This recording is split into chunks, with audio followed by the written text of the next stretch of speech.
in people's lives, there's only maybe a half dozen, 7, 8 categories that really matter. Most people, they major in minor things. They focus on stuff that doesn't matter. They know more about this celebrity going in and out of rehab than they do about their own personal development. If you can find within yourself the part of you that wants to constantly give something more than yourself, if you can find a mission larger than yourself, then you're more pulled to do something than trying to push yourself. And pull has much more power than push. I always say motive does matter. That if your motive is to serve something greater, there is an energy that comes up inside of you. But I look at, if you look at your body, without that, everything else is out the door. You don't want to be richest man in the graveyard. That's not going to do it. If there is energy, if there's vitality, if there's strength, it's going to show up in your relationship. It's going to show up in your business, show up in your life.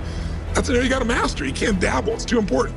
Emotions are everything. The fact that human beings, our strongest drive is the need to stay consistent with how we define ourselves. So while you're in this passionate state, that's where you make decisions.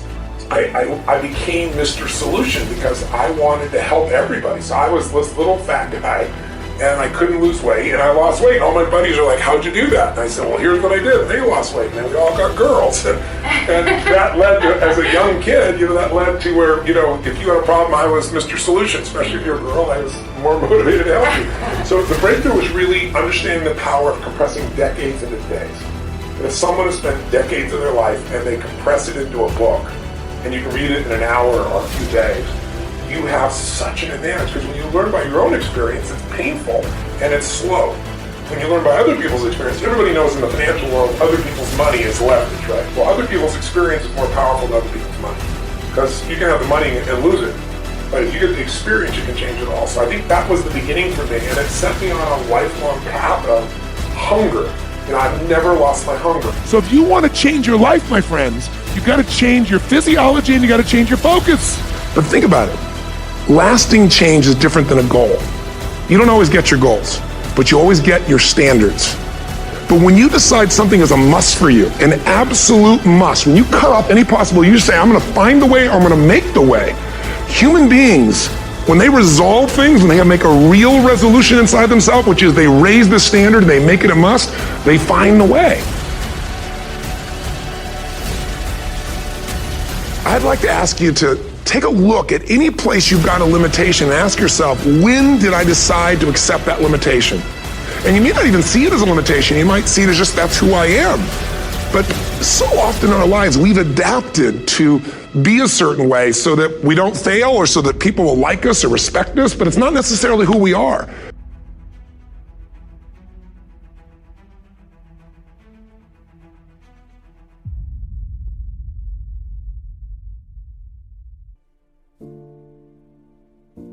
There's no secret to success. There's a system to success. And no matter what organization you become a part of, the system works if you work it. If you don't work it, it won't work. But it works if you work it. And that's one 4-letter word that most people don't like. They're not willing to work. I have a friend who invited me to her brother's house to help him to get off drugs, to introduce him to a drug program that can help him. And I said, these people can help you, but you've got to be willing to do the work. And after we finished, he asked us to leave. And I'll never forget what she said. As we were going down the steps, she said, Les, I do apologize for wasting your time, but I realized when my brother knew that it would require work for him to get off drugs, that most people won't participate in their own rescue. And there are people who will be presented with an opportunity, who know that they could be laid off at any moment, who know that there's no such thing as job security, who know that them keeping their job has nothing to do with how good they are. And yet and still, they'll go to work and have knots in their stomachs, hoping when they open up an email that they have not been told this is your last day. They'll go to work hoping there's not a security guard standing by their desk with a box and say, empty your things in here and take them to the front door and escort them to the parking lot. They go in there hoping it doesn't happen. Why? because they don't want to do work. It's an aversion to most people's spirit. What I learned from that is, many times you will have angst and worry about things and put yourself in a state, like someone said this morning because their phone went off, they were mortified over a phone. I said, really? You will put yourself in a state when the other person really isn't even thinking about you. So learning that I could specifically determine for myself what the boundaries were for me, what I wanted to do, give my money, give my time, give of my service to who I wanted to give it to when I did, that I get to make that decision. And just because you get 100 requests a week doesn't mean you have to try to fulfill all of that. Just because you have all of these demands on your time and on you doesn't mean that you have to say yes. You get to decide because you're the master of your fate. The captain of your soul, as William Ernest Henley said in Invictus. And understanding that really changed the meaning of my life in that I was no longer driven by what other people wanted me to do, but took charge of my own destiny, making choices based upon what do I feel is the next right move for me. You'll see a lot of times people will say, but I don't know what to do next.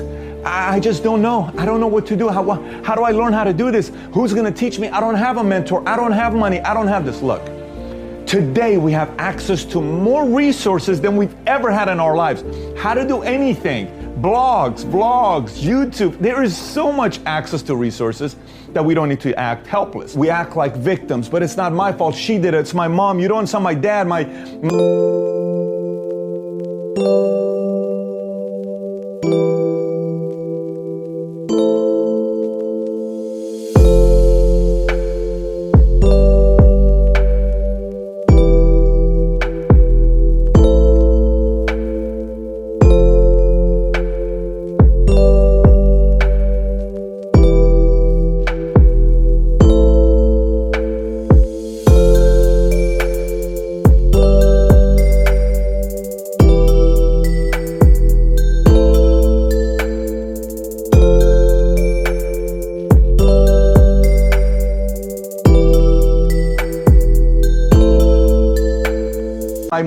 sister was this, my brother was this, my ex, my boss, it's not my fault. It's the economy, the market, the place I live, the city, the place I grew up, the school I went to.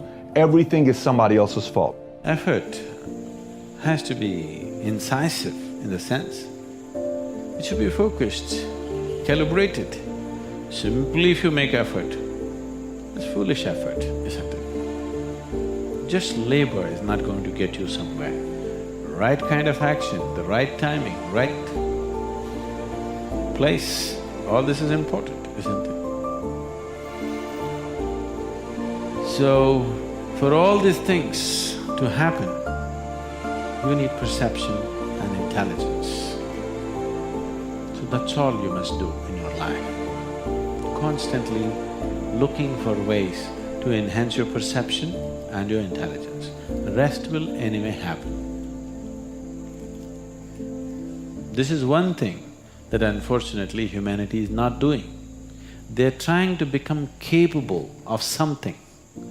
Do not try to become capable of something. Just enhance your perception and intelligence. When Josh was, he had a 60-hour-a-week job and he was doing QLA 70 hours a week. That doesn't give him much room for sleep, does it? But you'll say, well, he was 17, 18, you don't need sleep when you're 17, 18. You already got a reason why you can't work 130, 40 hours a week, that you need sleep. He cut back to 3 hours a night sleep, the guy you just listened to, and then he couldn't take it. He only lasted a few weeks at 3 hours a night sleep, and so he had to go back to 4 hours. When you know, it's like when you were in lust with that person, you know, you wanted to f*** all night in the toilet, in the car, in the...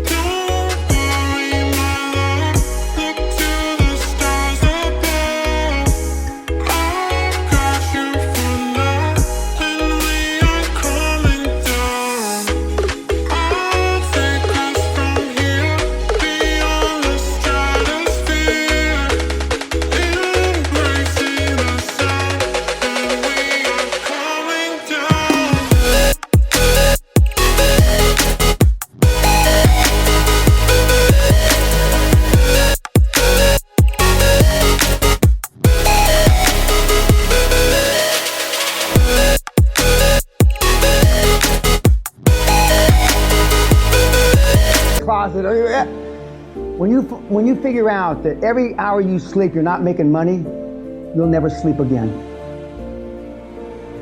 Discipline I had to get into was I always pay myself first, even when I had no money. And when I have all these bill collectors calling me, I use them as inspiration. You know what I mean? Really?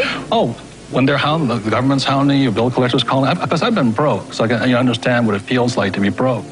When those guys are calling you, instead of shrinking and going into the shell and eating my pizza, Yeah. I use it as motivation to go out and make more money. So I use my bill collectors as motivation, and that's why I paid myself first, even though sometimes I wasn't paying. What would you pay yourself? I always bought assets. I'd buy a house or I'd put money in the bank and things like this. But it was just a habit. Exactly what you're talking about. It's up here. It's about changing the way you think. That's what the whole book is about. That's it. Because we're our biggest asset. We're also our biggest liability.